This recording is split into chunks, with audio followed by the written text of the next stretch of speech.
ఇవాళ ప్రభుత్వాన్ని వెళ్తున్న వాళ్ళ మూర్ఖత్వం వల్ల ముఖ్యమంత్రితో సహా మంత్రులంతా కూడా చాలా మూర్ఖంగా తయారైనరు. రాష్ట్ర హక్కులు ఏంది, రాష్ట్ర హక్కులకు ఎట్లా భంగం వాటిల్లుతుంది, మనం ఏమైనా విషయాలు బయటికి మాట్లాడితే అన్న సోయి లేకుండా కాళేశ్వరం మీద వీళ్ళు కుట్రలు చేసి పక్క రాష్ట్రం కంటే దుర్మార్గంగా తెలంగాణకి ద్రోహం చేసిండ్రు, తెలంగాణ రైతాంగానికి ద్రోహం చేసిండ్రు.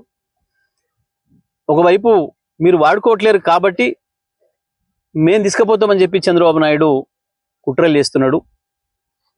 పూర్తిగా మోడీ సపోర్టు చంద్రబాబు నాయుడుకు ఉంది, చంద్రబాబు నాయుడు చేతుల్లో ఉంది కాబట్టి ఇవాళ మోడీ బతుకంతా మొత్తం కృష్ణ అయిపోయింది. కృష్ణ జలదోపిడి సజావుగా పూర్తి చేసుకుంది ఆంధ్రప్రదేశ్ ప్రభుత్వం. వచ్చిన నీళ్లను కూడా వాడుకునే సోయి లేని ఉత్తమ్ కుమార్ రెడ్డి చెత్తవాగుడు వాగుతున్నాడు. కేసీఆర్ తీసుకుపోయి ఆంధ్రకు అప్పచెప్పిండు అని మాట్లాడుతున్నాడు.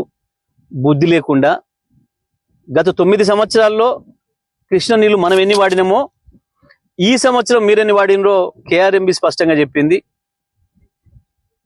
తెలంగాణ వాటా 20% కూడా వాడలేదు, ఆంధ్రప్రదేశ్ 80% వాడుతుంది అని చెప్పి ఇవాళ ఆంధ్రప్రదేశ్ తీసుకుపోతున్న నీళ్లు కూడా తెలంగాణవి. ముఖ్యమంత్రి, ఇరిగేషన్ మంత్రి సోయి లేకుండా దద్దమ్మలాగా చంద్రబాబుకు మోడీకి దాసోహం అని చెప్పి మీరు వాళ్ళ కాలకాడ పడున్నారు. ఇవాళ కూడా ప్రతి చుక్క ఆంధ్రప్రదేశ్కి పోతుంది అంటే అది తెలంగాణ నీళ్లు, తెలంగాణ వాటా. ఇది వాడుకునే సోయి లేదు. కానీ కేసీఆర్ మీద అవాకులు చివాకులు వెలుకుంటా బతుకుతున్నారు. ప్రజలకు అర్థమైంది మీ బతుకంతా. ఒకవైపు బనకచెర్లకు కూడా పెన్నా బేసిన్కు గోదావరి నీళ్ళు తీసుకుపోతా అని చెప్పి చంద్రబాబు నాయుడు హుంకరిస్తుంటే మూతి ముడుచుకొని పన్నీరు. ఏమన్నా అంటే ముడి కడుక్కోకపోతే వాసన వస్తుంది అని తెలివిలేని మాటలు మాట్లాడుకుంటూ, కడుక్కోవాల్సింది గదే కాదు, ఈ రాష్ట్రంలో ప్రభుత్వం మేము చేస్తామని చెప్పి మునగాళ్ళలాగా మాట్లాడి రండమాటలు మాట్లాడి ఇవాళ రండల్లాగా ప్రవర్తిస్తున్నారు. అది కడుక్కోండి, మొదలు తెలంగాణ హక్కుల గురించి కొట్లాడండి. కడుక్కోవడం అంటే గదైతుంది తప్ప ఇది కాదు.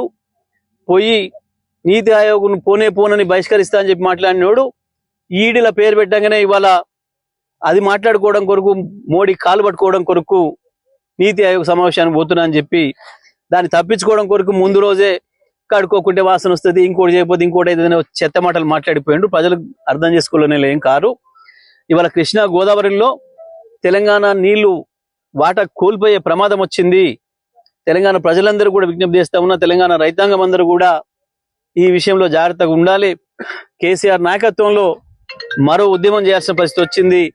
తెలంగాణ వాదులందరూ కూడా మరొక ఉద్యమాన్ని, మన నీళ్లను కాపాడుకోవడం కొరకు చేయాల్సిన పరిస్థితి వస్తుంది. ఎందుకంటే ప్రభుత్వం సోయి లేకుండా ఉంది. అందరు మంత్రులు ఇరుక్కొని ఉన్నారు. కమిషన్ల దందాల, రకరకాల దందాలల్లా ఎక్కడ కేసులు అయితాయో, ఎక్కడ చంద్రబాబు నాయుడు కోపం తెప్పిస్తే మోడీతో ఎక్కడ కేసు పెట్టిస్తాడో అన్న భయానికి చంద్రబాబు కాళ్ళ చుట్టూ తిరుగుతున్నారు. మోడీ దగ్గర పైరవీలు చేసుకోవడం కొరకు తప్ప తెలంగాణ రైతాంగం పట్ల కానీ, తెలంగాణ ప్రజల పట్ల కానీ, తెలంగాణ హక్కుల పట్ల కానీ సోయి లేకుండా ఉన్నాయి. ఎట్టి పరిస్థితులలో కూడా ఇవాళ రాష్ట్రంలో బీజేపీ కూడా 8 మంది ఎంపీలు ఏం చేస్తున్నారో సమాధానం చెప్పాలి. 1,60,000 కోట్లు కేవలం 2 ప్రాజెక్టులకే ఇస్తా అని చెప్పి కేంద్రం చెప్పింది ఆంధ్రప్రదేశ్ కంటే. మరి తెలంగాణ పరిస్థితి ఏంది? ఎందుకు తెలంగాణలో బీజేపీ ఎంపీలను గెలిపించినట్టు ప్రజలు ఒకసారి ఆలోచన చేసుకోవాలి. తెలంగాణలో ఉన్న బీజేపీ ఎంపీలు కావచ్చు, కాంగ్రెస్ ఎంపీలు కావచ్చు, ఒక్క ప్రాజెక్టునైనా తెలంగాణలో సాధించలేకపోతే మీరు రాజీనామాలు చేయడం మంచిది. ఎంపీలందరూ కూడా చేతగాని దద్దమ్మలాగా పోయి పార్లమెంట్లో కూర్చోవడం కంటే మేము రండలము అని చెప్పి వచ్చి రాజీనామాలు చేయడం మంచిది.